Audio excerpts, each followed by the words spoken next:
started. So, Happy New Year's Eve. um, you can see what kind of a partier I am, that I am still going to do my reading tonight. So, we are up to chapters 23 and 24 tonight. Out of, what did I say before? 28? Yeah. So, um,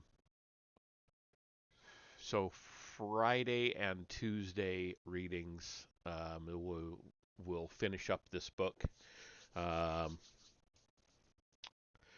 and then we'll get into something else. I'm still narrowing that down, but that's for me to worry about. All right. So this chapter is titled "The Occult Roots of Science." Isaac Newton, "The Secret Mission of Freemasonry," Elias Ashmole and the Chain of Transmission, "What Really Happens in Alchemy." So those are the four topics. In 1543, Nicholas Copernicus published On the Revolution of the Celestial Bodies.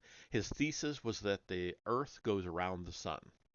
In 1590, Galileo Galilei performed experiments to show that the speed of falling objects is proportional to their density, not their weight. In 1609, Johannes Kepler, using the star maps of Tycho Brahe, calculated the three laws of the motions of the planets. In the 1670s, Isaac Newton devised a unifying theory which tied all these discoveries together to describe the behavior of the mechanical universe in three simple formulae. Of course, it is too easy to see this as humanity's triumphant rush into the modern world, emerging out of millennia of dark superstition and ignorance into the clear light of reason. But the initiate priests of the Egyptian temples, who knew that Sirius was a three-star system, were well aware thousands of years earlier that the Earth rotates around the Sun. Moreover, as we are about to see, there is evidence to show that the heroes of modern science, the people of whom we would least expect it, were deeply immersed in the ancient wisdom. Copernicus acknowledged that his ideas came from reading texts from the ancient world, and when Kepler formulated his theories, he was conscious of the ancient wisdom working through him. In the in the foreword to the fifth volume of Harmonices Mundi, 1619, he wrote, quote, "Yes, I have stolen the golden vessels of the Egyptians to build a shrine to my God." End quote. Kepler was a lifelong friend of Richard Bechold, or Bechold, I'm not sure, who worked closely with Valentine Andre and is often thought to have been his collaborator on the Rosicrucian manifestos. Isaac Newton, born in Woolthrop, Lincolnshire, never grew above 5 feet. He was strange, eccentric, sexually confused, and lonely. Then, in his school days, he lodged with an apothecary who turned out to be an alchemical adept, and Newton's path lay clear before him. Newton, no less than Cornelius Agrippa, tried to discover the complete system of the world. Newton came to believe that the secrets of life are encoded in numerical form in the fabric of nature. He believed, too, that the clues for deciphering these codes are hidden in both numerical and linguistic codes in ancient books of wisdom and in ancient buildings like the Great Pyramid and the Temple of Solomon. It was as if God had set humanity a test. Only when humanity had developed sufficient intelligence would it be able to recognize the presence of these codes and decode them. That time, thought Newton, had arrived. In Newton's view, every part of the universe is intelligent. Even a stone is intelligent, and not just in the sense that it shows evidence of design. According to the ancient way of thinking that Newton subscribed to, it is not the case that animal, vegetable, and mineral are totally distinct categories. They naturally overlap, intermingle, and in special circumstances may morph one into the other. As Newton's Kabbalistic contemporary Lady Conway put it, quote, "There are transformations from one species to another, as from stone to earth to grass, from grass to sheep, from sheep to human flesh, from human flesh to the lowest species of man, and from these to noblest spirits." End quote. In Newton's view, then, everything in the universe strains towards intelligence. Inanimate matter strains toward vegetable life, which aspires to animal life by means of a rudimentary sensitivity. The higher animals have an instinct that is almost reasonable, like the faculty in human beings who wait to evolve into super intelligent beings. And we have a picture. So the first picture and the caption, that's the word I was looking for, is Ptolemy's map of the spheres is conventionally presented as having been superseded by the ideas of Copernicus, Galileo et al., but in fact it was and remains an accurate map of the spiritual dimensions of the cosmos, a dimension which seemed more real to the ancients than the material cosmos. Remember, this is all mind before matter thinking. Okay, so here we go.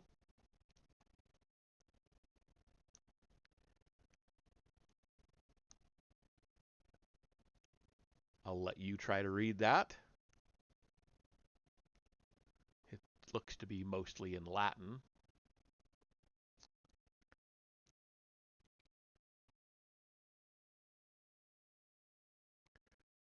Okay, going back to the reading. And this universe, I'm sorry, and this universal aspiration to the superintelligent looks to the heavens as the Stoics had intimated, sorry.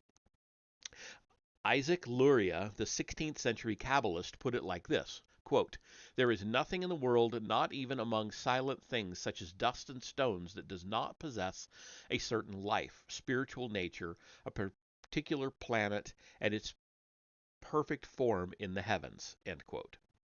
Luria was talking about the intelligence in a seed that responds to the intelligent intention in the sun's light. The ancient esoteric tradition did not suppose that all the information needed for a seed's growth into a plant is contained in the seed. Growth is a process resulting from the intelligence in the seed interacting with the intelligence in the greater cosmos surrounding it. We know from John Maynard Keynes's investigation into the occult dimensions of Newton's worldview that these schools of thought fascinated him. Newton asked himself whether it was possible to discern different intelligences, perhaps even distinct disciplines with distinct centers of consciousness behind the material surface of things. This is not to say that he ever saw these principles as angels sitting on clouds or visualized them in any naively anthropomorphic way, but neither did he see them as being completely impersonal, let alone as pure abstractions. He called them intelligencers to imply volition. As we have seen, all esotericists are especially interested in the interface between the animal and vegetable on the one hand, and in the interface between the vegetable and the mineral on the other. In the esoteric view, this is the key to understanding the secrets of nature and manipulating them. Okay, we're in an ad, so caught it just in the nick of time.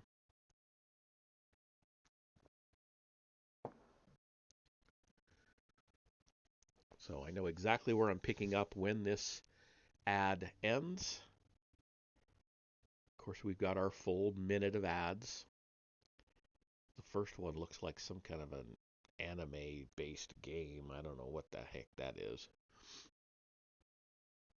Nothing I have anything to do with. Although I did recently get um, an email about being possibly signing up to be sponsored by a game. But I'm kind of wondering if I shouldn't have maybe played the game before I accepted as a sponsor. Anyway, okay, so we are back. So, picking up where I left off, the vegetable is the intermediary between thought and matter. It may be called the gateway between the worlds. To help us understand why anyone might believe this, we should perhaps remind ourselves of the mind before matter account of the creation given in the early chapters of this book. If you believe that the world is formed by intelligence, by mind, you have to explain how the immaterial forms the material. This has traditionally, in all the world's ancient cultures, been seen in terms of a series of emanations of mind, initially too ethereal for no, initially too ethereal for any form of sensory perception, finer even than light. It was from these ethereal emanations that matter was eventually precipitated. This ethereal dimension then lay and continues to lie between mind, the animal dimension, and matter. Hence the traditional gradation animal, vegetable, mineral. Mind could not and cannot create or order matter directly, but only through the medium of the vegetative dimension. The mineral dimension of the cosmos, as it were, grows out of this vegetative dimension. Something crucial for practical occultists flows out of this. What Paracelsus called the ens vegetalis is malleable by mind, and because the mineral dimension grows out of this vegetative dimension, it is possible to exercise a power of mind over matter via this medium. Newton's name for this subtle medium, which may be used by mind to reorganize the cosmos, is the sal nitrum. In his accounts of his experiments, he describes how he has conducted tests in order to see how the sal nitrum may be used to make metals come alive. These notes are an account of a real alchemist at work. Newton saw the sal nitrum circulating from the stars to the depths of the earth, investing it with life, routinely with plant life, but in certain special circumstances, giving life to metals. It is with growing excitement that he describes metal compounds coming to life in nitrate solutions and growing like plants. This vegetation of metals, quote unquote, confirmed him in his conviction that the universe is alive, and in his private papers he used the notion of the sal nitrum to help explain the effects of gravity. When we peer into the hidden lives of the heroes of science, the people who forged the mechanical worldview and made the great leaps forward in technology that have made our lives so much safer, easier, and more pleasant, we often find they are deeply immersed in esoteric thought, particularly alchemy. We might also consider the lesser but related paradox that many of the world's most notorious occultists and outlandish visionaries were also, in their own way, practically minded men, often responsible for smaller but nevertheless significant inventions. Looking at both groups together, it is difficult to see a clear distinction between scientists and occultists, even as we move into modern times. Rather, there is a spectrum in which the individual is a bit of both, albeit to varying degrees. Paracelsus, perhaps the most revered of occultists, revolutionized medicine by introducing the experimental method. He was also the first to isolate the name zinc, made great breakthroughs in the importance to isolate and name zinc. I misread that. I'm sorry. He was Let me start that sentence over. He was also the first to isolate and name zinc, made great breakthroughs in the importance to medicine of hygiene, and also was the first to formulate principles which would come to underlie homeopathy.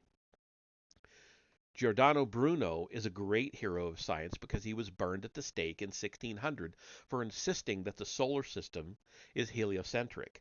But, as we have already seen, this was because he believed fervently in the ancient wisdom of the Egyptians. He believed that the earth goes round the sun because, in the first instance, so too did the initiate priests of the ancient world. Robert Flood, the occult author and defender of the Rosicrucians, also invented the barometer. Jean, Jean-Baptiste van Helmont, the Flemish alchemist, was important in the secret societies for reintroducing into Western esotericism ideas of reincarnation, which he called, quote, the revolution of human souls, end quote.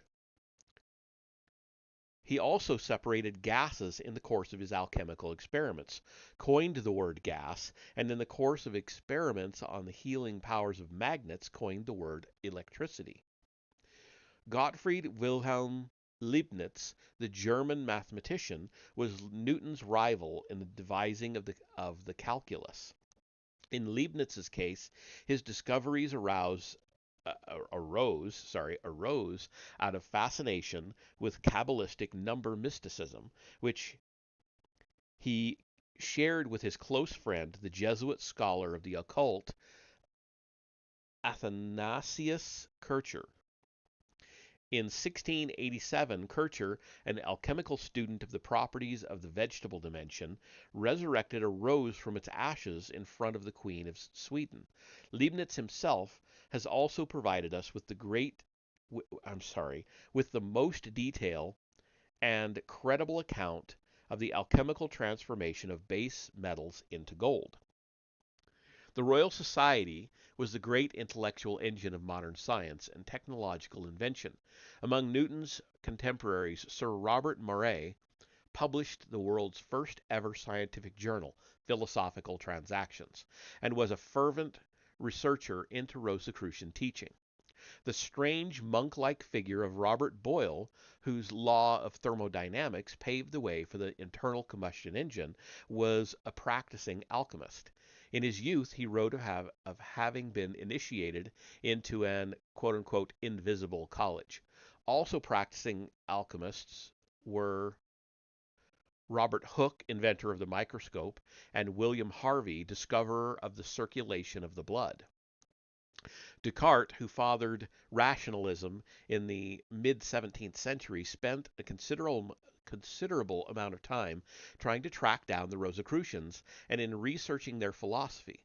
He rediscovered the ancient esoteric idea of the pineal gland as the gateway to consciousness, the inner eye, and his philosophical breakthrough came to him all of a piece while in a visionary state. His most famous dictum may be seen as a recasting of the Rosicrucian teaching intended to help foster the evolution of an independent intellectual faculty. Quote, I must think in order to be, end quote. Okay, so then we have another picture. And the caption for that is frontispiece designed by John Evelyn to the official history of the Royal Society, published in 1667. Francis Bacon is depicted as the founding father.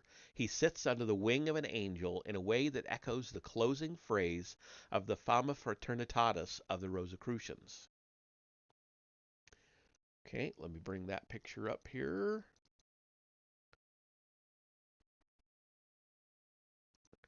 He sits under the wing. Oh, okay. So this is Roger Bacon sitting under this wing of the angel. Okay, gotcha.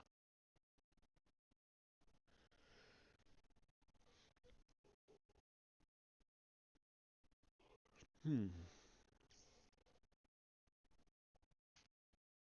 There's a lot going on in that picture. I see some Masonic symbols. There's a ton there. It'd take a while to read to really study that. Okay.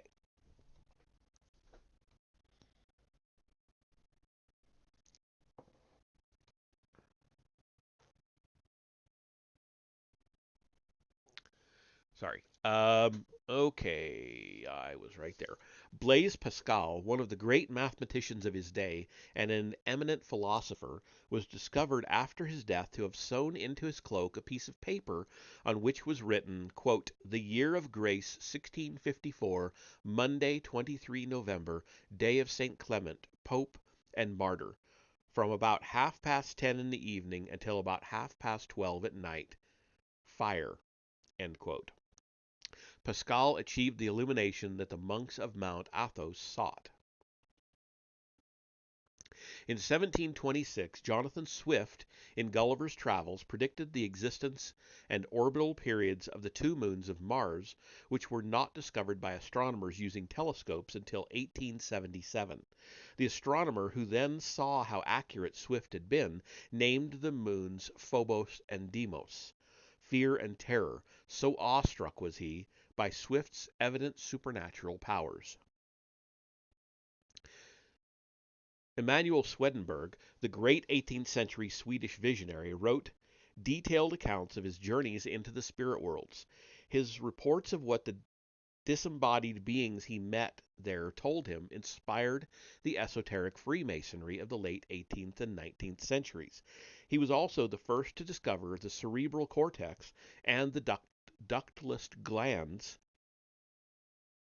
and also engineered what is still the largest dry dock in the world. As we have already seen, Charles Darwin attended seances.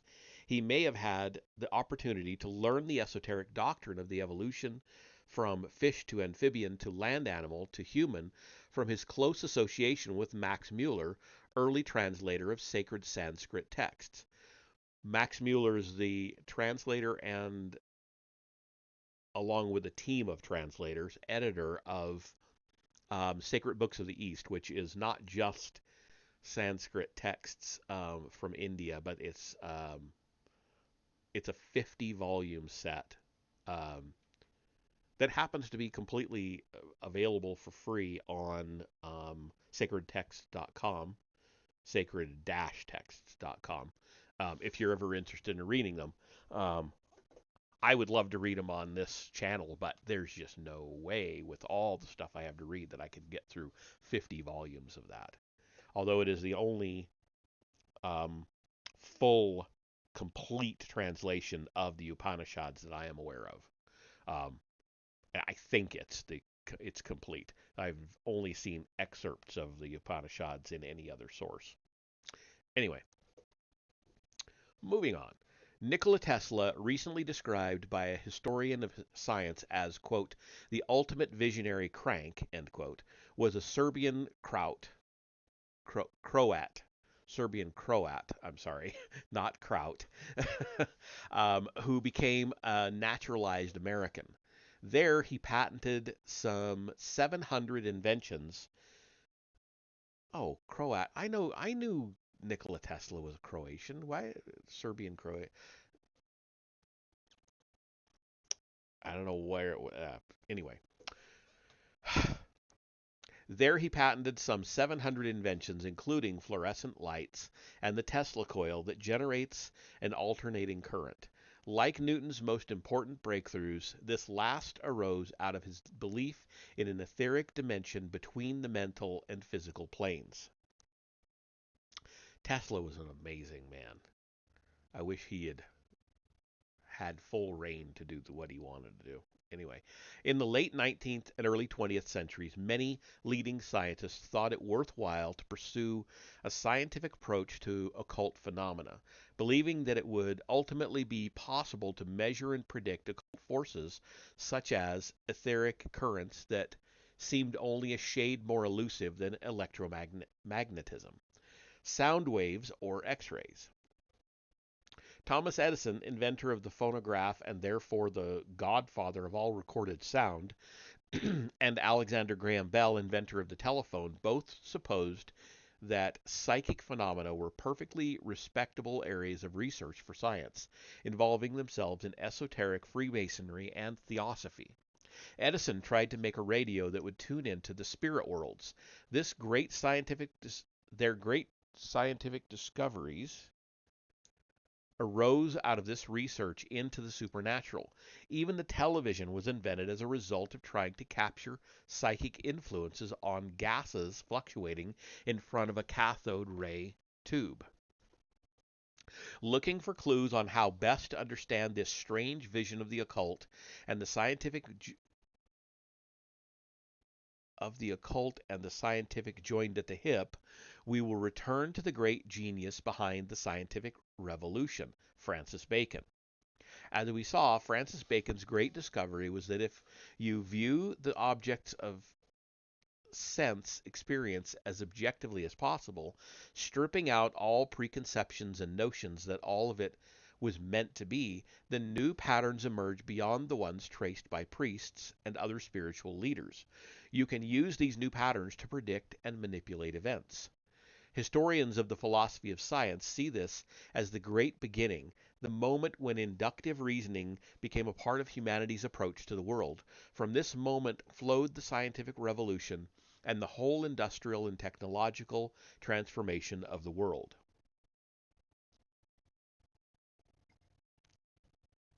However, if you look more deeply into Bacon's account of the process of scientific discovery, it appears less straightforward and initially at least rather mysterious.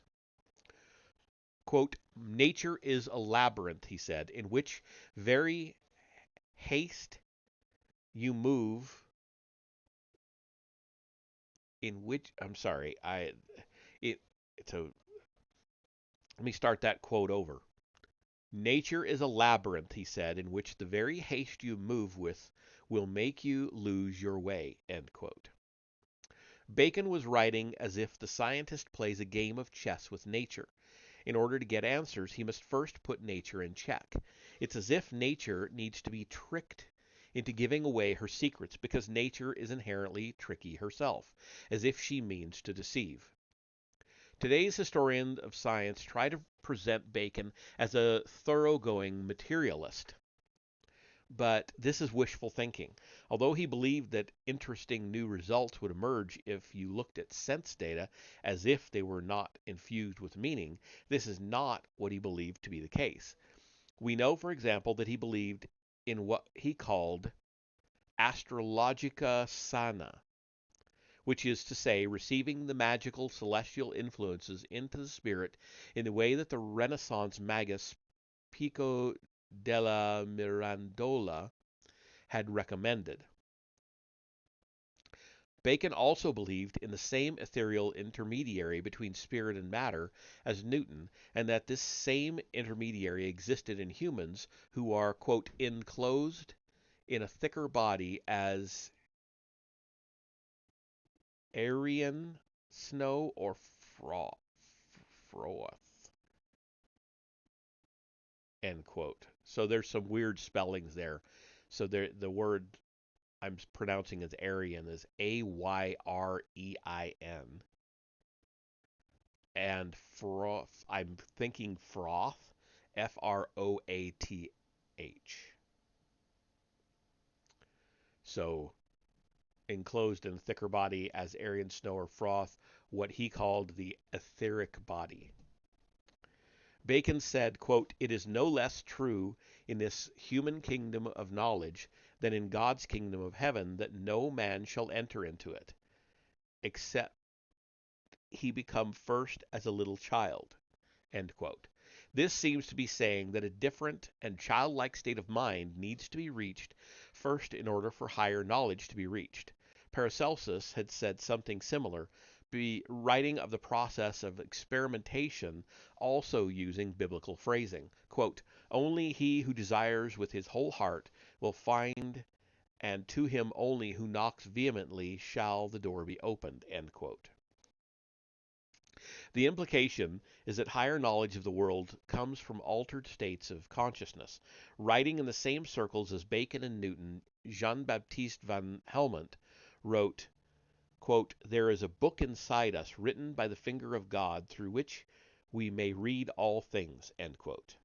Michael Meyer, who wrote about the Rosicrucians as if from the inside and published some of the most beautiful alchemical literature, said, quote, "To drink the interior life in a long draught is to see the higher life.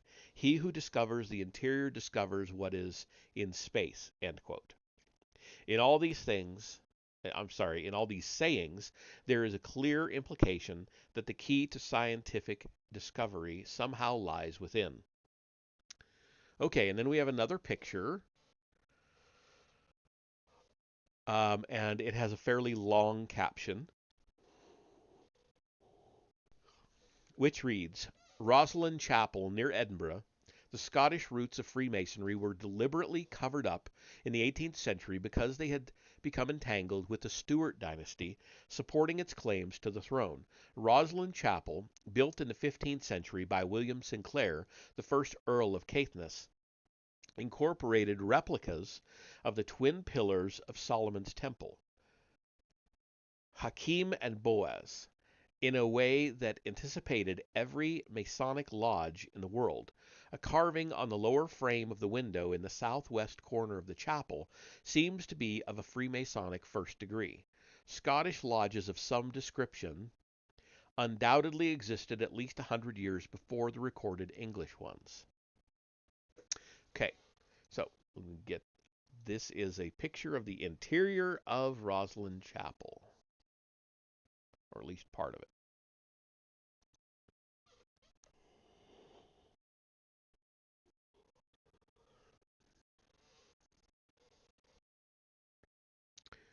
Presumably, this is Hakim, one of Hakim or Boaz. I'm not sure.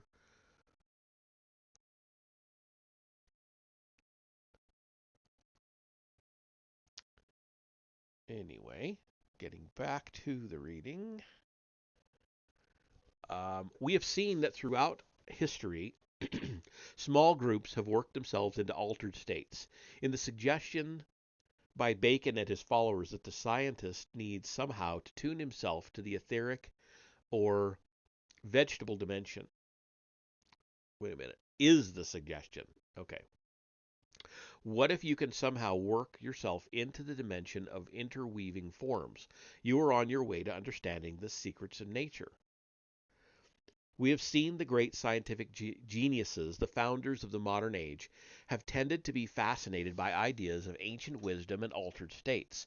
Could it be that it is not so much that genius is next to madness, but that genius is next to the altered states brought on by esoteric training?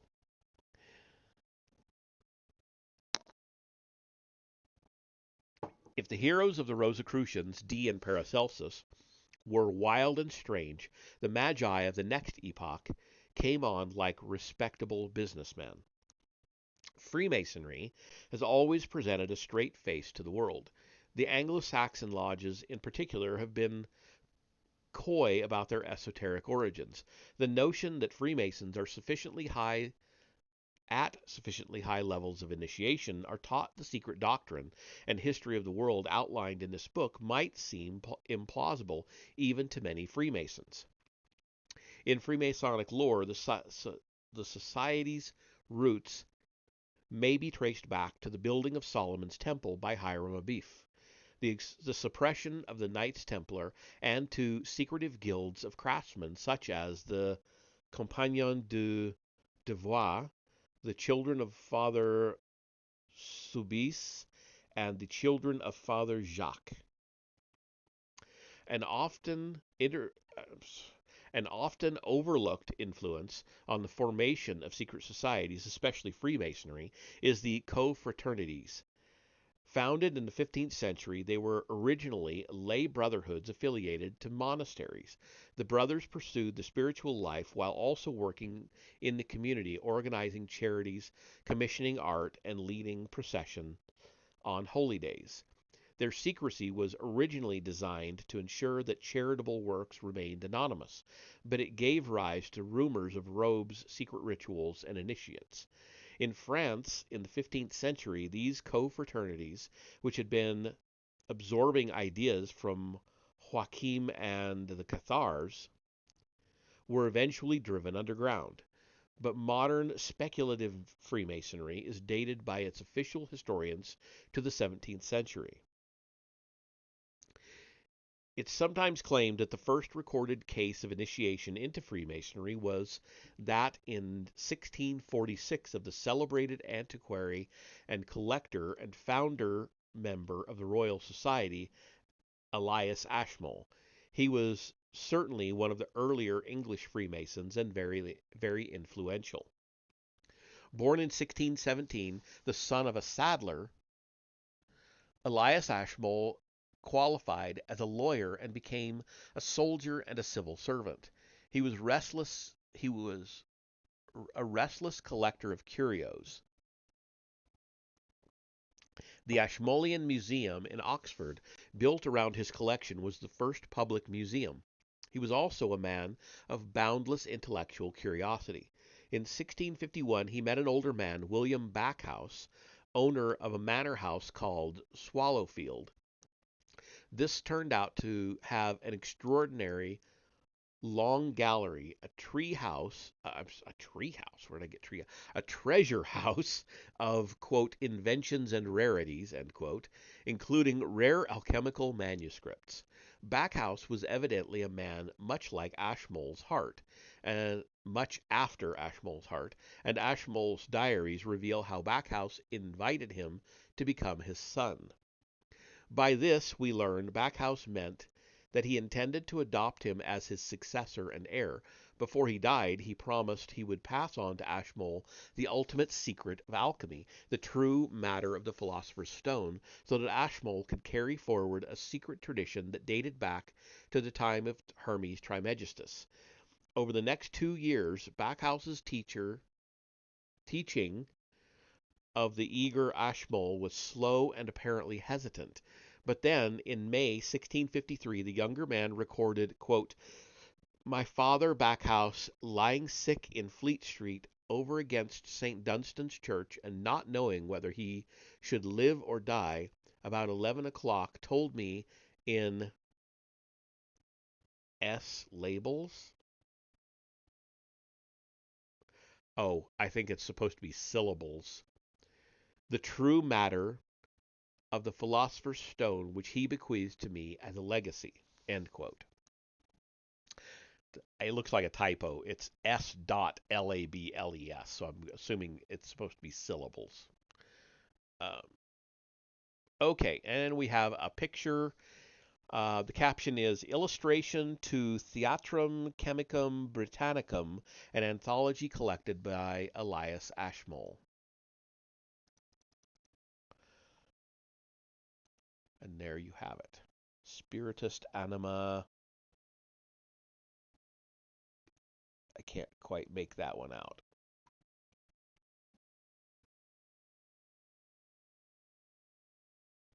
That looks very much like the um, Devil tarot card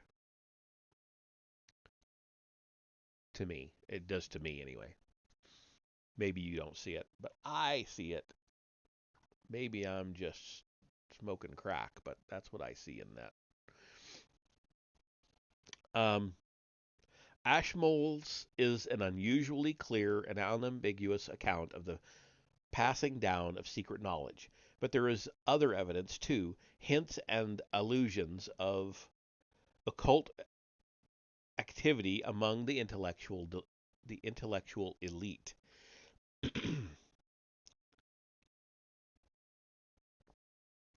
The second Grand Master of the London Lodge was John Theophile Desaguliers,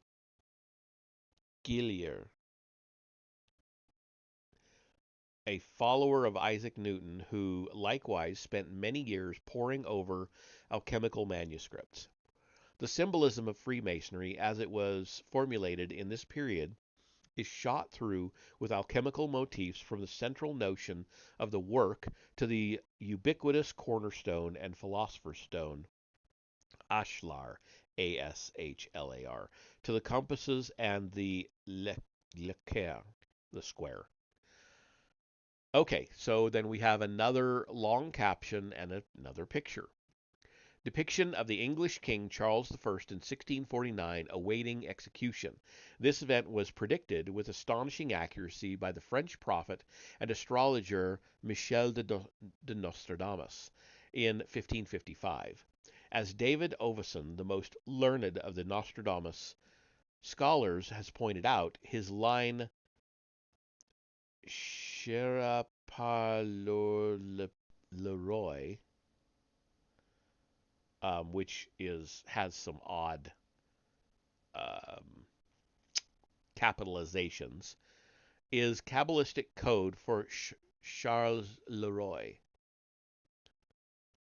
so that the apparently bland line, "It will come about that the king contains," that's quote unquote, actually contains a prediction of the name of the man who, as part of the quatrain, make clear was to be, quote, "kept in a fortress by the Thames," end quote, and be "seen in his shirt," quote unquote. Charles made a point of wearing two shirts as he stepped outside onto the executioner's platform so that he would not shiver from the cold and appear fearful.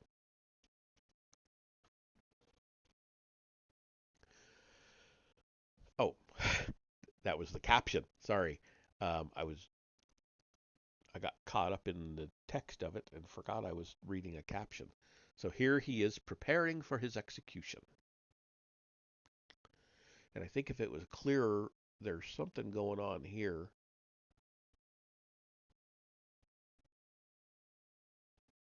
that almost looks like somebody yelling, like people scuffling or guards keeping a mob out. I don't know. That's what those unclear pictures say to me. Okay. The time has finally come to ask, what exactly is alchemy? Alchemy is very old. Ancient Egyptian texts talk of techniques of distillation and metallurgy as mystical processes. Greek myths such as the quest for the Golden Fleece can be seen to have an alchemical layer of meaning, and Flood, Boehm, and others have interpreted Genesis in the same alchemical terms. A quick survey of alchemical texts, ancient and modern, shows that alchemy, like the Kabbalah, is a very broad church. If there is one great mysterious work, it is approached via a remarkable variety of codes and symbols. In some cases, the work involves sulfur, mercury, and salt. In others, roses, stars, the philosopher's stone, salamanders, toads, crows, nets, the marriage bed, and astrological symbols such as the fish and the lion. There are obvious geographical variations. Chinese alchemy seems less about the quest for gold and more about a quest for the elixir of life, for longevity, even immortality. A lot of people equate Chinese alchemy with Qigong, by the way.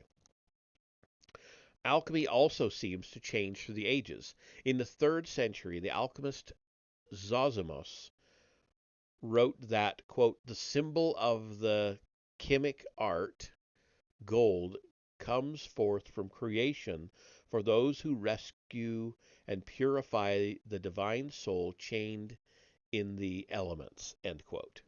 In the early Arab texts, the work involves manipulations of these same four elements, but in European alchemy, rooted in the Middle Ages and flowering in the 17th century, a mysterious fifth element, the quintessence, comes to the fore. Okay, and then we have another picture, a full page one this time, and the caption for it is "Illustration to Milton's Paradise Lost." Milton often wrote about the way his muse dictated poetry to him.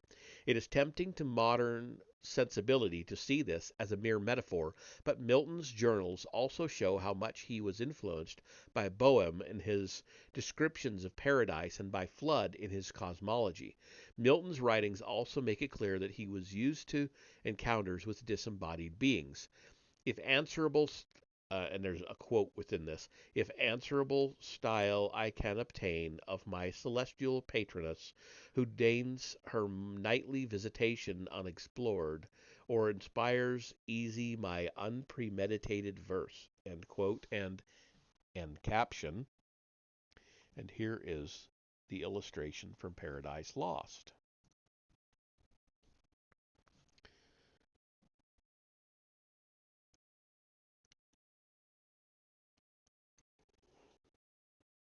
So these Ugh, sorry. So these winged creatures down here in the shadows imply some sort of demons to me, and the ones up here in the light, angels. I don't know if I'm interpreting that correctly. That's just what it seems like to me. And I wish I could see this part better. That almost looks like an illustration of the lotus from Buddhism or Hinduism. I'm forgetting which. Uh, okay. If we begin to look for unifying principles, we can see immediately that there are just prescribed lengths of time or numbers of repetitions for the various operations, the distilling, the applying of gentle heat, and so on. There are obvious parallels then with meditative practice, and this suggests immediately that these alchemical terms may be descriptions of subjective states of consciousness rather than the sort of chemical operations that might be performed in a laboratory. Tying in with this, we have also seen repeated suggestions, particularly from Rosicrucian sources, that these operations are often intended to have an effect during sleep and on the border between sleeping and waking. Could they be to do with visionary dreams or lucid dreaming? Or are they to do with the carrying over of elements of dream consciousness into waking consciousness? There are many hints of a sexual element, too, from the recurring image of the chemical wedding to Paracelsus's teasing references to the Azoth. The Codex Veritatis, in a commentary on the Song of Solomon, advises, quote, place the red man with his white woman in a red chamber warmed to a constant temperature, end quote. Equally, tantric texts equate alchemical mercury with sperm. There is a school of thought that interprets alchemical texts as manuals giving techniques to make the Kundalini serpent rise up from the base of the spine through the chakras to light up the third eye. Yet another school, inspired by Jung, sees alchemy as a kind of precursor of psychology. Jung wrote a study of the alchemist Gerard Dorn making this case, and Dorn certainly lends himself to this interpretation as he is an overtly psychological kind of alchemist. Quote, first transmute the earth of your body into water, he says. This means your heart that is as hard as stone, material and lazy, must become subtle and vigilant, end quote. In Dorn, we see both the practice of working on individual human faculties that we noted in Ramon Lull and the combining of esoteric training with moral development that we saw earlier in esoteric Buddhism and the Kabbalah.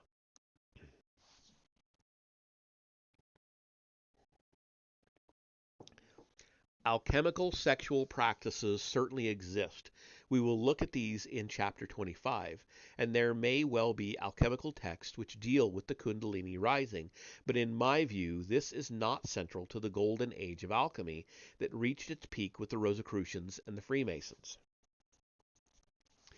Jung's purely psychological alchemy is interesting in its way, but it is totally uninteresting from an esoteric perspective because it disregards notions of journeys into the spirit worlds and communication with disembodied beings. The key to understanding alchemy surely lies in the surprising phenomena we have been following in this chapter. Bacon, Newton, and other Rosicrucian and Freemasonic adepts were interested in both direct personal experience and in scientific experiment. As idealists, they were fascinated by what connects matter to mind, and like all esotericists, they conceived of this subtle connection in terms of what Paracelsus called the ens vegetalis, or vegetable dimension.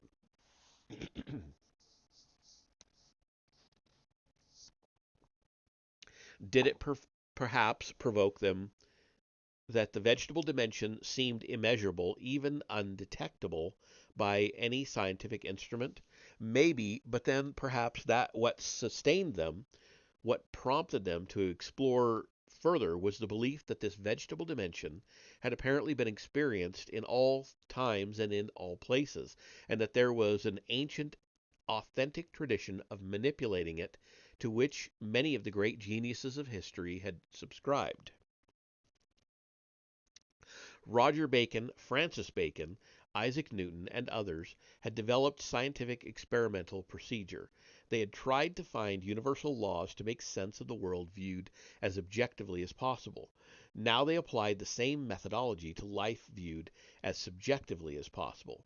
The result was a science of spiritual experience, and this is what alchemy really is. The gold they experienced at the end of their experiments was a spiritual gold, an evolved form of consciousness that meant a mere metal bringing worldly wealth no longer interested them. In the golden age of alchemy, sulfur represents the animal dimension, mercury is the vegetable dimension, and salt the material dimension. These dimensions are centered in different parts of the body. The animal down below in the sex organs, the vegetable in the solar plexus, and salt in the head. Will and sexuality are seen as deeply intertwined in esoteric philosophy. This is the sulfurous part.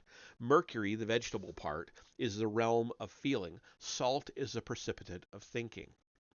In all alchemical texts, mercury is the mediator between sulfur and salt. In the first stage of the process, the vegetable dimension must be worked on to achieve the first stage of mystical experience, the entering of the matrix, the sea of light that is the world between the worlds. The second stage is what is sometimes called the chemical wedding, when soft female mercury makes love to hard, rigid red sulfur. By meditating on images which inspire a loving feeling repeatedly and over long periods, it takes 21 days for any exercise to make a material change in human physiology, the candidate brings about a process of change which sinks down into the obstinate will. Okay, we have another picture, probably the last one in this chapter, I would think. Yeah, last one in this chapter. And it has a very short caption, The Alchemist by William Hogarth.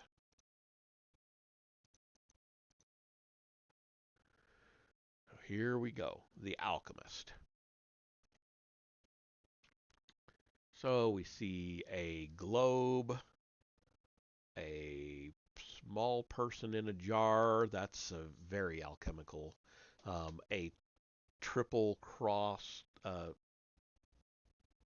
Triple cross. Um, Various creatures up here are suspended. Sea creatures. That's some sort of crocodile, alligator. Um, what else can I make out here?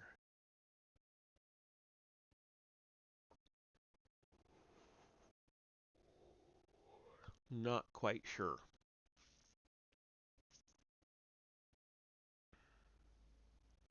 The cat, the skeleton over here, of course. Anyway, moving on. We're almost through with this chapter. Then I'm going to take a break to get some water.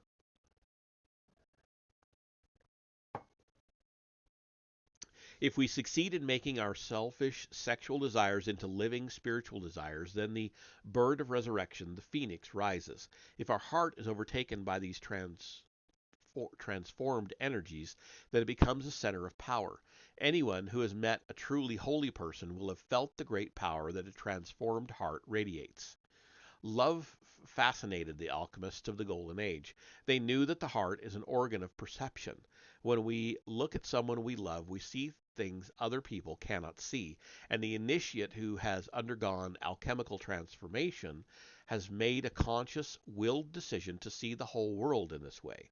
An adept sees how the world really works in a way that is denied to the rest of us. So, if we persist with our own alchemical spiritual exercises, if we succeed in purifying the fragmentary material barrier between ourselves and the spirit worlds, as the French mystic Saint Martin urges, then our own powers of perception will improve. In the first instance, the spirit worlds will begin to shine through into our dreams, less chaotically than they routinely do, and more meaningfully. The prompting of the spirits, first in the form of hunches or intuition, will also begin to invade our waking life. We will begin to detect the flow and operation of the deeper laws beneath the everyday surface of things. In the specifically Christian alchemy of Ramon Lull and St. Martin, for example, the sun spirit that transforms the human body into a radiant body of light is identified with the historical personage of Jesus Christ. In other traditions, though, this historical identification may not be made. The same process is described. Oh, though this historical. Okay. The Indian sage Ramalinga Swamigal wrote, quote, O God, you have shown me eternal love by bestowing on me the golden body. By merging with my heart, you have alchemized my body, end quote. These phenomena reported in different cultures show that the third eye is beginning to open. It would be all too easy to interpret all this as some kind of fuzzy mysticism, but the stories about scientists like Pythagoras and Newton suggest that by means of these peculiar kinds of altered states, they were able to discover new things about the world, to see its inner workings and understand patterns that are perhaps too complex or too large for the human mind to grasp with its everyday, commonsensical state of consciousness. Alchemy confers on its practitioners a supernatural intelligence. A common word in alchemical texts is vitriol. This is an acronym for Visita Interiora Terrae Rectificando Invenies Occultum Lapidum. Visit the interior of the earth to find the secret stone.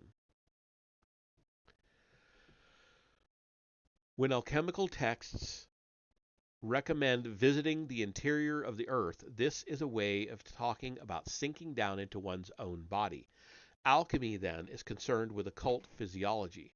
By acquiring a working knowledge of his own body's physiology, the alchemist was able to gain a degree of control over it.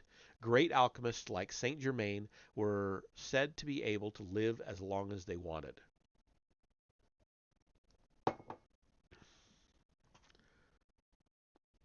Okay. Okay, the last page and a half of this chapter before we take a break.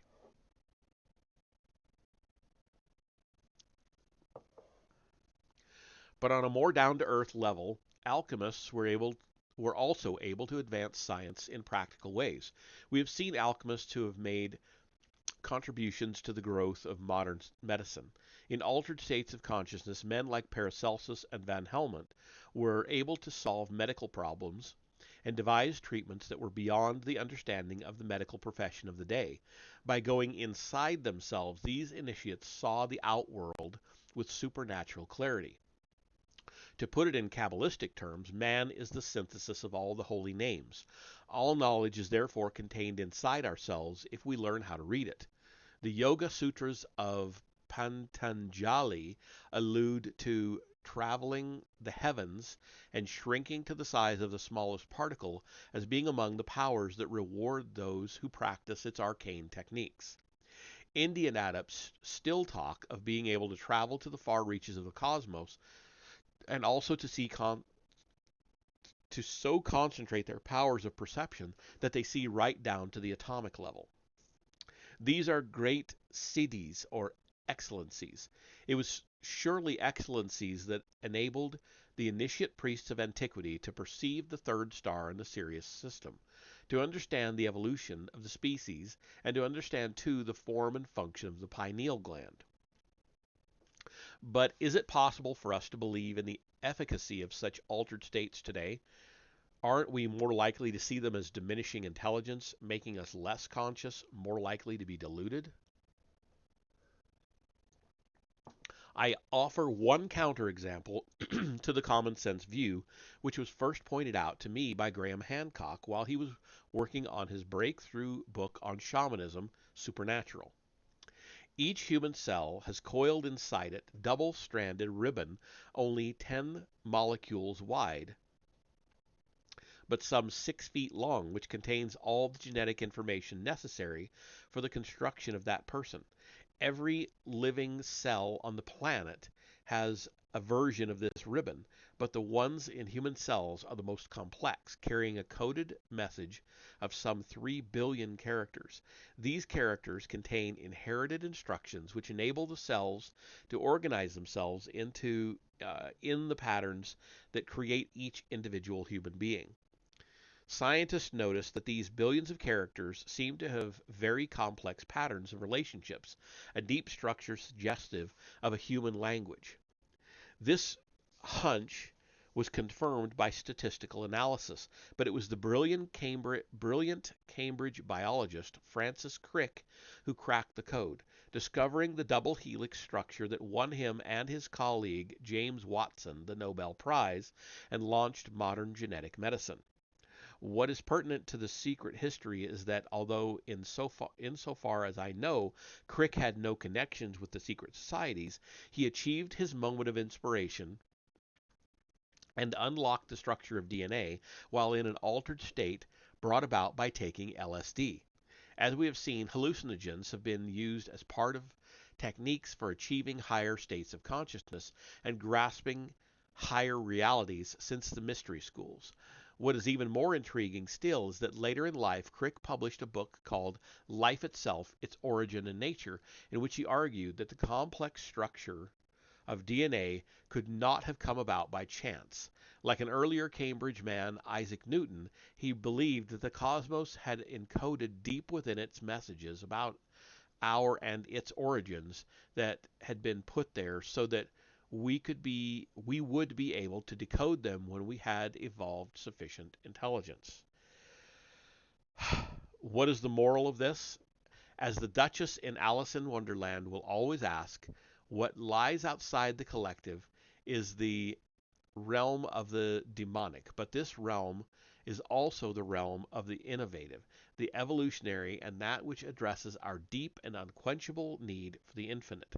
History shows that people who have worked on the very boundaries of human intelligence have reached this place in altered states. And that is the end of that chapter. So I'm going to take a quick break to go get some water.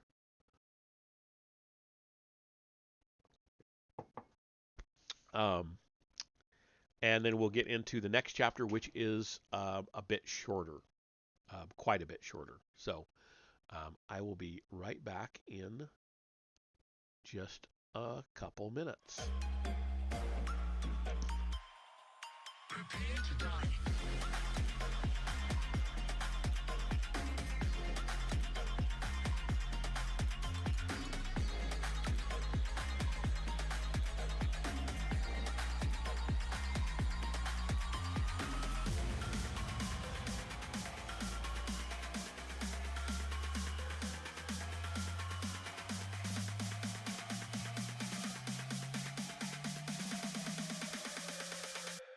Prepare to die.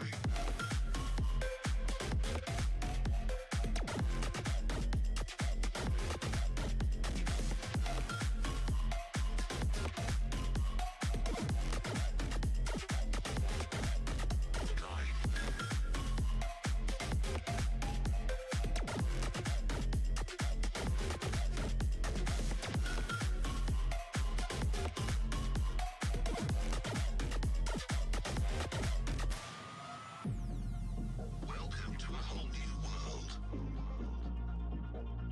Your planet is now under mid-rangers' control.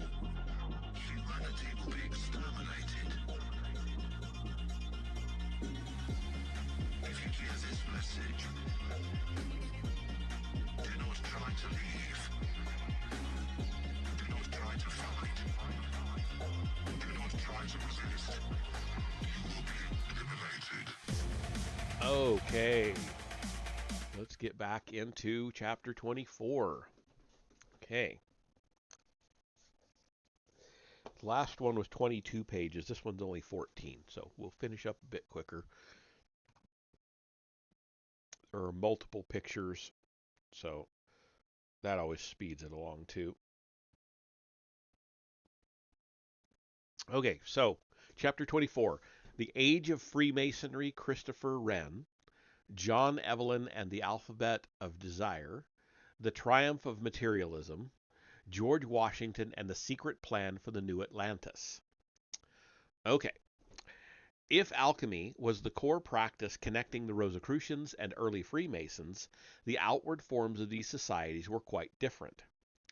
There were only 8 Rosicrucian brothers in the original Brotherhood, and their, quote, House of the Holy Spirit, end quote, was supposed by many to exist on another plane. Later generations were still elusive enough to suggest that there were only ever a few of them. By contrast, Freemasonry spread around the world quickly, recruiting thousands, then hundreds of thousands. Today, even if it doesn't advertise its existence, there is a substantial Freemasonic lodge in most large towns. Outsiders know where it is, even if they don't know what goes on inside. Following the Rosicrucians' catastrophic attempt at direct political action, ending in the Battle of White Mountain, Freemasons would now operate behind the scenes rather than seeking to impose reforms from above. They reverted to the original aims of the secret societies, influencing from below. In the case of Freemasonry, the aim was partly to help foster the social conditions which would bring people to a stage in their development when they would be ready for initiation. Freemasons worked to create a tolerant and prosperous society with a degree of social and economic freedom that would give people the chance to explore better both the outer and inner cosmos. The evolution of free will would bring about many of the great changes foreseen in Francis Bacon's New Atlantis, his vision of the perfect Rosicrucian state. A lot of people that have bad ideas or bad opinions of Masons or Freemasons now. Um, I don't know. Um, is it possible they became corrupted and what he's talking about here, creating a tolerant and prosperous society with a degree of social and economic freedom, so on, and maybe they got corrupted? I don't know. I've known some Masons that were very good people, but that doesn't that but they were in the lower levels. They were not in the upper echelons of Masonry, so who knows? I reserve judgment on that. And I've known some Rosicrucians too, and they were pretty good people. Anyway, moving on. Prompted by Francis Bacon, people had begun to see the inner cosmos and outer cosmos as distinct. There arose out of this an understanding of the material world and the way it worked, which would not otherwise have been possible. And in a few short decades, this understanding had thrown a metallic embrace around the world as railways and machines of mass manufacture transformed the landscape. Okay, we have a picture and a somewhat long caption. So the caption is St. Paul's Cathedral, London. The famous diarist John Evelyn helped his fellow Freemason Christopher Wren with plans for St. Paul's and the reconstruction of London after the Great Fire of 1666. Evelyn and Wren submitted to Charles II a new street plan for London, doing away with the old higgledy-piggledy streets. Instead, the streets were to be mapped according to the pattern of the Kabbalistic Tree of Life. In this plan, St. Paul's is situated at Tiferet, the heart of the tree, associated with Jesus Christ in Christianized Kabbalah. Okay, so here is our picture. There's writing below it, impossible to read. Um, I can tell if I blow it up anymore, it's going to be even worse. Um, yeah, it's so distorted. There's no way. Um, you'd have to find the original of this. Uh,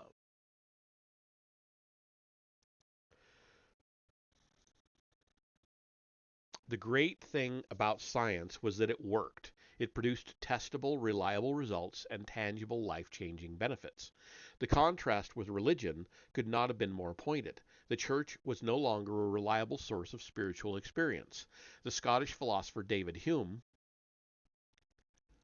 asked, sarcastically, why was it that miracles always happened only in remote times and places?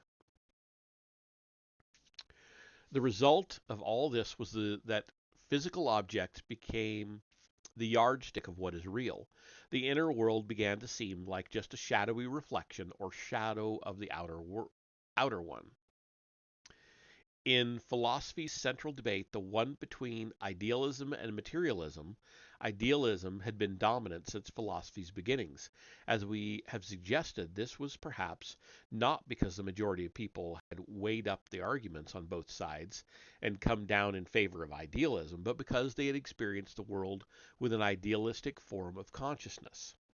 Now a decisive shift took place in favor of materialism. And we have another picture and a long caption.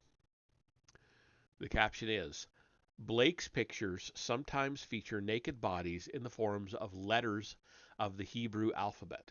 William Blake was a Freemason like the more respectable Christopher Wren and John Evelyn. These respectable Freemasons, members of the Royal Society, famous for their good and public works, knew to keep their esoteric interests secret. What John Evelyn kept out of diaries written with an eye to publication, however, was that he had a seraphic or Kabbalistic girlfriend 30 years his junior, whom he taught secret techniques of meditation. John Evelyn initiated Margaret Blage into Kabbalistic exercises based on Abraham Abulafia's imaginative manipulations of the Hebrew alphabet. The difference was that these exercises involved imagining naked bodies erotically contorted into the shapes of the Hebrew letters. Margaret began to experience ecstatic trance states. In a way, Evelyn anticipated the 20th century artist Austin Osman Spare, whose Alphabet of Desire was based on correspondences between inner movements of sexual impulses and their outer form, manifested in erotic, magically charged sigils or fetishes. And here is the picture.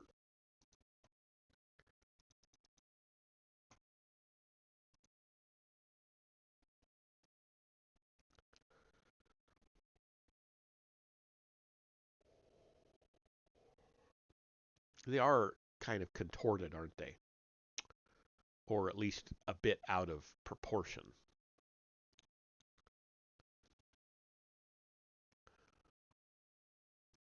Okay. We may see Dr. Johnson, author of the first English dictionary, as a transitional figure. He was a church-going Christian who countenanced the existence of ghosts, and on one occasion heard his mother crying out to him over a distance of more than 100 miles. Yet he was one of the apostles of the common sense view of life that is the ruling philosophy today. Once, walking down a London street, he was challenged to refute the idealism of the philosopher Bishop Berkeley. He kicked a stone by the side of the road and said, "I refute it thus," end quote unquote. This new way of looking at things was very bad for religion. If nature obeyed certain universal laws that ran along certain straight, predictable tracks, then it was indifferent to the fate of human beings. Life, as Thomas Hobbes put it, is a war of all against all. Okay, and here we have another caption and another picture. Um, and I'm sure you will recognize this picture if you've looked at anything in the occult stuff at all. The caption is, "A magus sees a Kabbalistic vision in his study. Rembrandt created few pictures with explicit esoteric content, but his greatest contribution to the evolution of consciousness was his series of self-portraits. These show more clearly than any other medium the human spirit conscious of its being trapped in an aging body of flesh." And here is that picture that you will all recognize.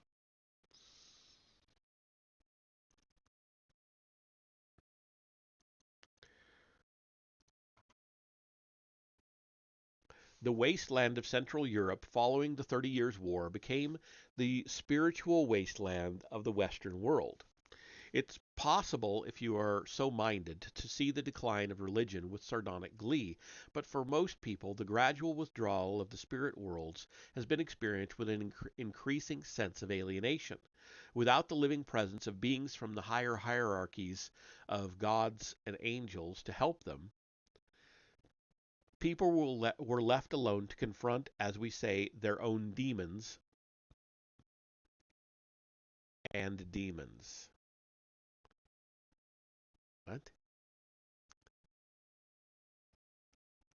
I don't understand what he's trying to say there when he says their own demons and demons.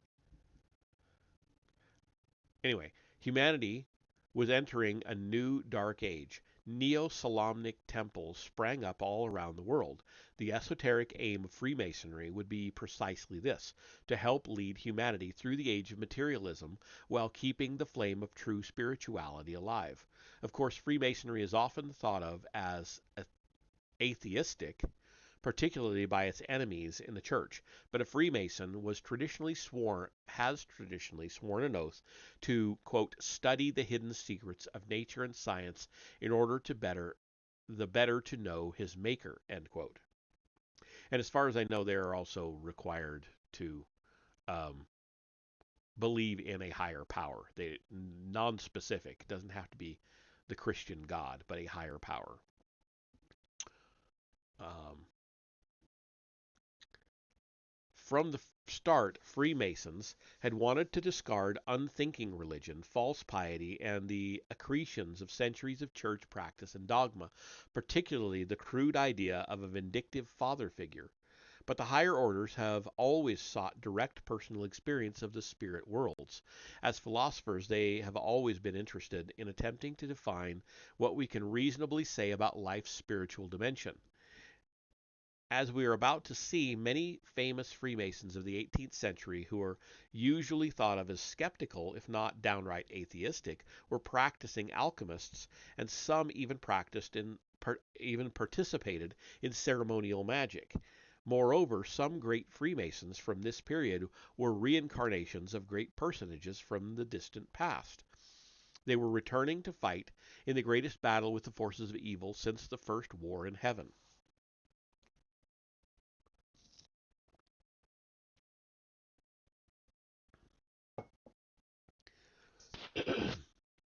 If Scottish and English Freemasons supported a constitutional monarchy working with a democratic parliament, the situation was very different for the American colonies.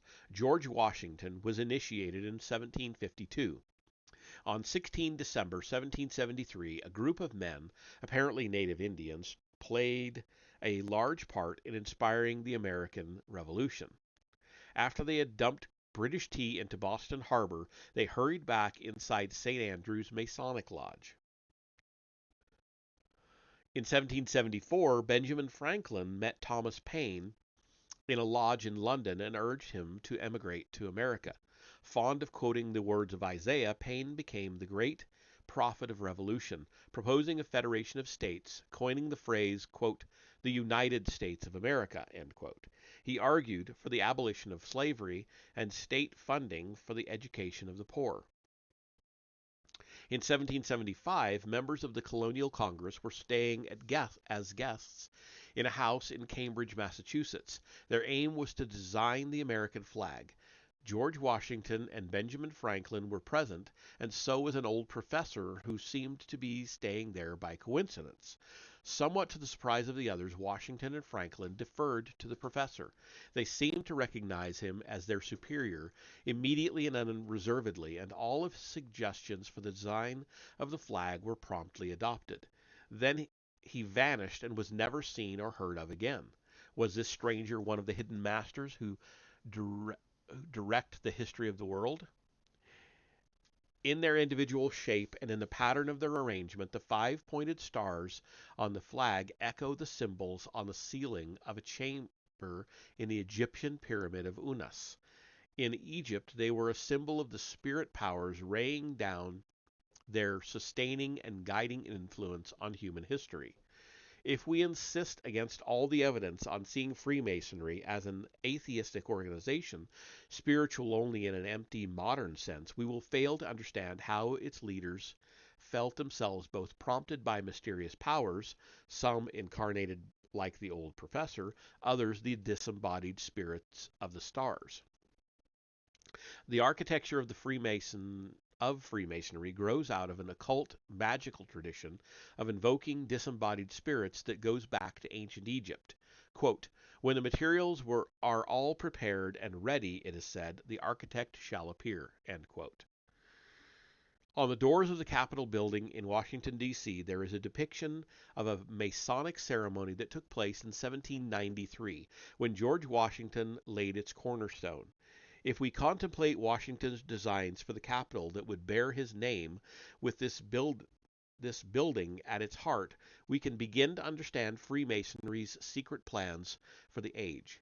The key to this understanding, perhaps shockingly for those who would like to see Washington as a model of Christian piety, is astrology. Freemasonry's interest in astrology had good, strong roots in the Royal Society. When Newton was challenged on the subject, he said, quote, "Sir, I have studied the subject, you have not." End quote. Elias Ashmole had cast a horoscope for the founding of the Royal Exchange in London, soon to become the center of world finance, as well as for St. Paul's Cathedral. When George Washington had a horoscope cast for the founding of the Capitol building, he was acting in accordance with a solemn Freemasonic tradition which charted the history of humankind according to the movements of the stars and planets. For esoteric Freemasons like Wren and Washington, the act of consecrating a cornerstone to an astrological propitious moment meant inviting the hierarchies of heavenly beings to participate in the ceremony.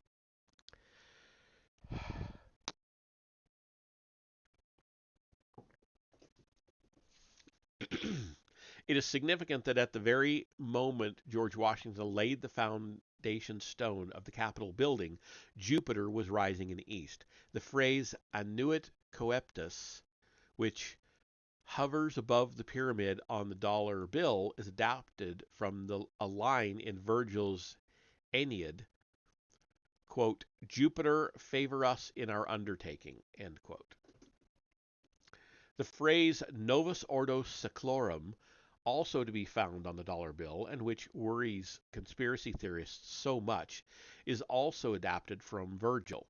In the Eclogues, he looks forward to a new age when the people will be reunited with the gods, so there will be no need for religion. The dollar bill, therefore, looks forward to the end of the Catholic Church's world domination and the beginning of a new spiritual era, replete with esoteric symbolism. It was designed under the aegis of President Roosevelt, a 33rd degree Freemason, who was advised on occult symbolism by his vice president, Henry Wallace, a fellow Freemason and disciple of the theosophist and artist Nicholas Roerich. After years of research and having been granted access to the Masonic archives, my old friend David Oveson wrote a magisterial book revealing in all but completely plain terms the esoteric plans that have motivated America's leaders. David Oveson has shown how the astrological orientation of Washington, D.C. marks a complex pattern involving Jupiter, the Sun, the Moon, Sirius, and the constellation of Virgo. He shows that a great triangle of streets with Pennsylvania Avenue as the hypotenuse was intended by Washington and Latrobe to mirror the constellation of Virgo. He shows further that in a spectacular light display to rival the greatest achievements of the Egyptians, Washington, D.C. is laid out so that on 3 August every year the sun streams down Pennsylvania Avenue and strikes the pyramidion on the top of the post office tower. It requires a whole book, David's book, to give a full account. what is important to this history and helps us to begin to pull its main themes together is that Washington, D.C. was laid out to welcome Isis, the goddess associated with Virgo. Washington then built his city under the sign of Virgo, inviting the mother goddess to participate in the destiny of the United States.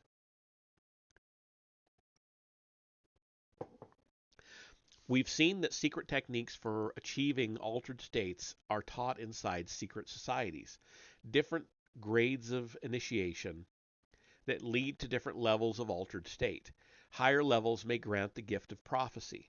Great initiates have such an all embracing knowledge of the higher spirits and their plans for humanity that they are able to work consciously towards helping the fulfillment of those plans.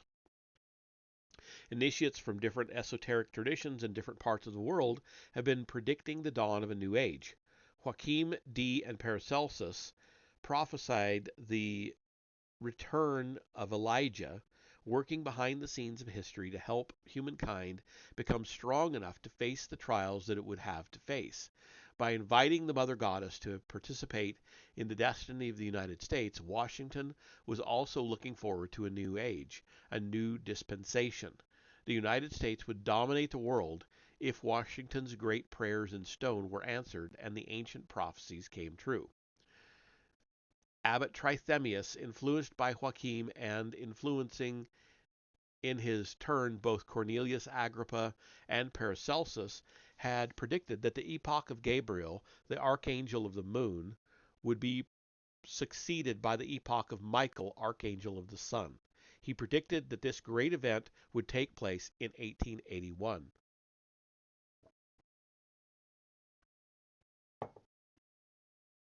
And we have a picture. The caption is Cleopatra's Needle shortly before its transportation to London.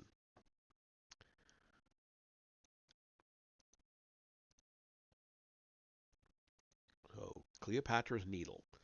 Can't really see much to do with it.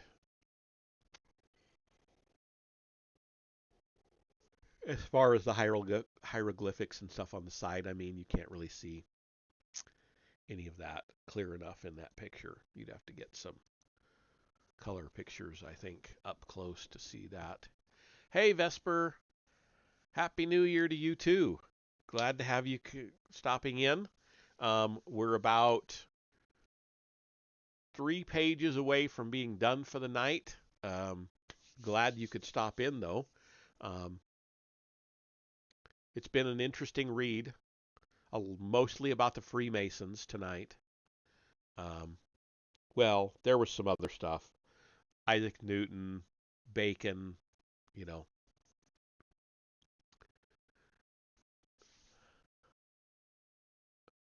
So I hope you're doing well. I don't know if you streamed tonight. If you did, I hope it went well. I'm going to try to do this again. My ability to do shout outs and stuff is pathetic, to say the least. I can never remember how to do it, but I'm going to do it. I'm going to take the time. I'm going to accomplish it. We've been taking a little bit of break. That's all right. No problem with that. I can completely relate. Okay, let's see if I can manage this.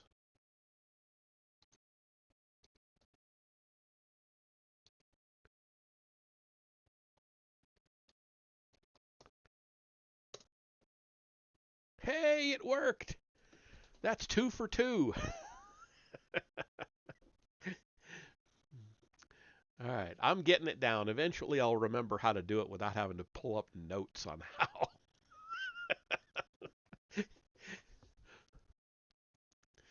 All right, let's get back to this book and finish it because then I'm going to go pour a real drink as we get closer to midnight. So it's 11 where I'm at, so We'll be done in plenty of time to start celebrating if that's what we want to do. Okay, so we saw in chapter 3 how St. Michael. Did I read any of that? What's this? Oh, I thought something came up.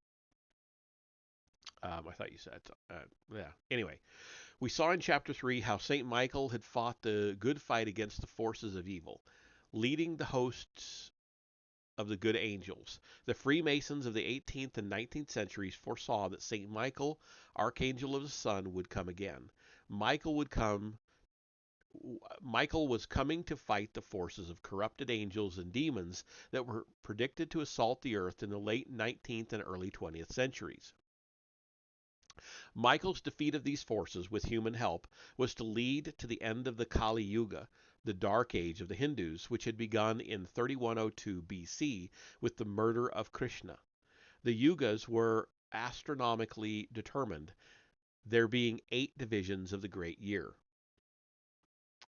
In fact, the initiate astrologers of the Freemasons realized that Trithemius had made a small mistake in his astronomical/astrological calculations, and that the Michaelic age was due to begin in 1878.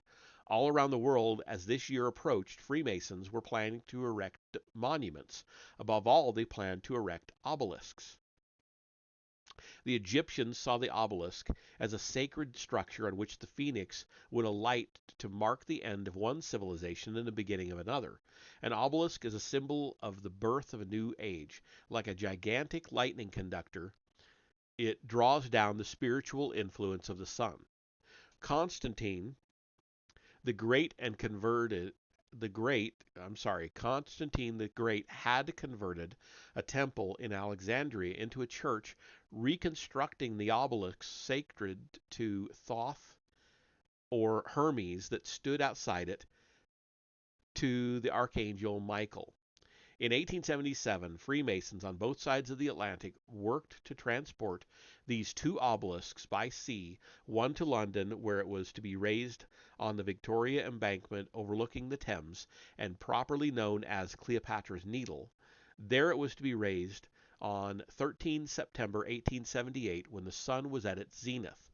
Its twin obelisk was raised in New York's Central Park, organized by a group of Freemasons led by members of the Vanderbilt family. And so that last picture I showed was Cleopatra's Needle, the one that is now in London. Okay, and we have another very long caption for our last picture of this chapter.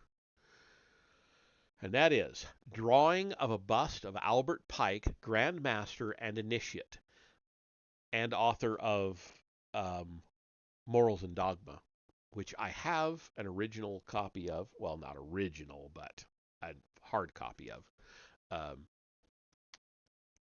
The Masonic star with 33 rays is prominently displayed on public monuments at the center of cities all around the world. We have found the number 33 encoded in the works of Bacon, Shakespeare, and the Rosicrucian manifestos.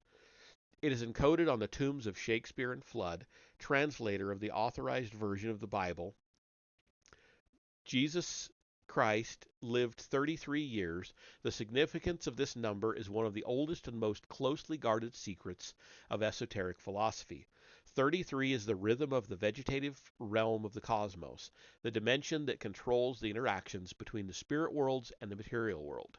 The closest to an explicit reference to it perhaps comes in Ovid's Metamorphoses, where the murdered Caesar's spirit is described exiting by his 33 wounds. The secret of 33 refers to the number of gateways by which the human spirit may travel between the material world and the spirit worlds. Practical knowledge of these pathways is known only to initiates of the highest level, because it enables them to slip unobtrusively, in and out of the material realm. And so here we have our picture of, or our drawing of, Albert Pike.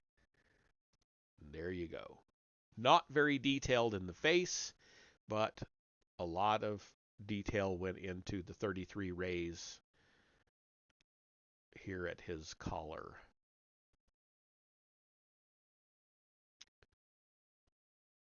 All right, finishing it up. We've got 3 paragraphs to go.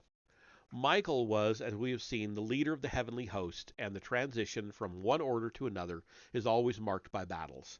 And because what happens on earth is always an echo of what has happened earlier in the spirit worlds, a great war would be fought in the heavens before being fought down here on the earthly plane. As Freemasons erected an obelisk in Central Park, New York, they were invoking St. Michael and all his angels, asking for their help as they sought to establish the leadership of the United States among the nations in the war-torn age that would soon be dawning. It may already have occurred to some readers that obelisks are placed with similar prominence in ecclesiastical context. For example, the obelisk erected by the initiate artist Gianlorenzo Bernini in the square in front of St. Peter's in Rome. The upper echelons of the church hierarchy wish to keep its flock from conscious knowledge of the astral roots of their religion. But these monuments work on different levels. They attract the disembodied beings of spiritual hierarchies. They work on people at levels below the conscious one, levels where the great disembodied beings weave in and out of their mental space. Initiates inside and outside the church create great works of art and architecture to help condition humanity for its future evolution. They also carry enough clues for those who are so minded as to be able to decode them. And that is the end of that chapter. We have 4 chapters to go in this book. So Friday and then next Tuesday we'll finish up the book, and between now and then I will decide on the next book, or I'll narrow it down to 4 and do a survey on X. But yeah, that leaves us off. We're going to get into the mystical sexual revolution, Cardinal Richelieu, Cagliostro, the secret identity of the Comte de Saint-Germain, Swedenborg Blake, and the sexual roots of Romanticism. That'll be the next chapter that we start on Friday. So, let's see. Well, Vesper, let's see who's around. Not a whole lot of people are on right now. Mr. Blitzer is. He's playing Cards Against Online, so I'm assuming that's Cards Against Humanity, some sort of online version of it. I've played that game, but never seen an online version, so why don't we go on over there and check that out for a few minutes. We'll wind it on down. So stick around for a couple minutes, give him a moment of your time, and I will take us on over there. See you there in a minute. Oops. Wrong ending, or wrong screen. There we go.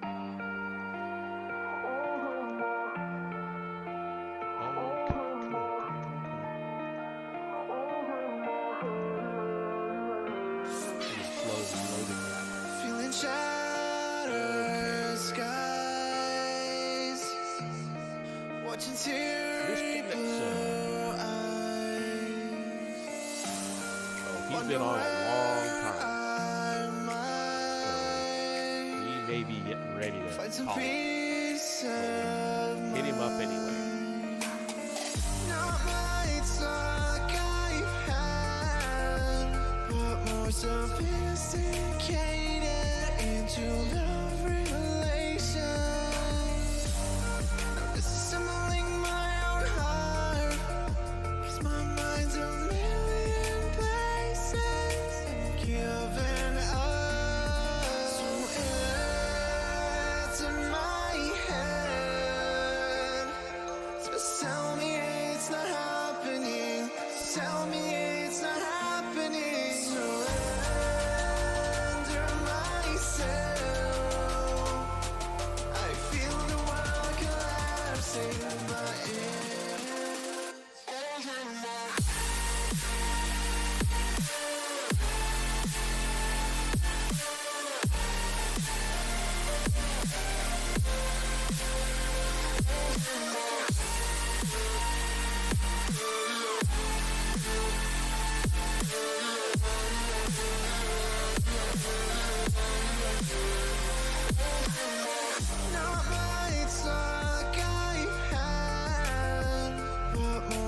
sophisticated into love related.